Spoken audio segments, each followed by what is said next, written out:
Thanks, Lauren. The Flint area is always buzzing with sports, and this week we're heading to the rink. Don't let the division fool you in skill. D3 ranked number 7 Flint Powers takes on D2 number 6 Saginaw Heritage. Let's start the highlights. Let's go hard.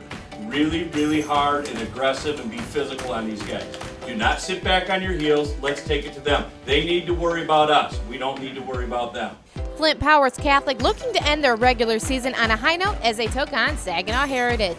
Powers in white coming into the contest at 16-6. Let's go to the first period. While shorthanded, the senior Spencer Owen snapping it top shelf to give the Chargers a 1-0 lead. Just moments later, Powers will strike again. This time they're on the man advantage as the senior Derek Simon gets it to go from the point. Chargers lead 2-0 after the first. And they'll ride that momentum into the second. Senior Connor Owen bangs home the rebound past Kevin Cressy, a 3-goal advantage. But Saginaw Heritage would cut into the deficit. Hunter Parasilty with the feed to senior Jason Federico, who puts it home. The Hawks down 3-1 heading into the third. Powers answering back just a minute into the final period. Brandon Walker's shot from the point is stopped, but the junior Dan DeLong is there to put the rebound in. Chargers with a 3-goal lead. Later in the third period, it's Connor Owen once again netting his second goal of the game and 21st on the season.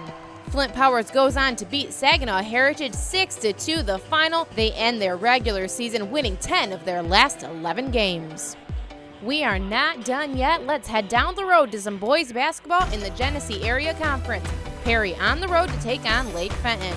Perry in red looking to get back to 500 on the season. We pick things up in the first quarter. Freshman Reese Middleton stopping and popping the long jumper. The Ramblers lead 18-14 after the first. Perry would expand their lead in the second. It's Hunter King nailing the three-pointer as they lead 31-23 going into halftime.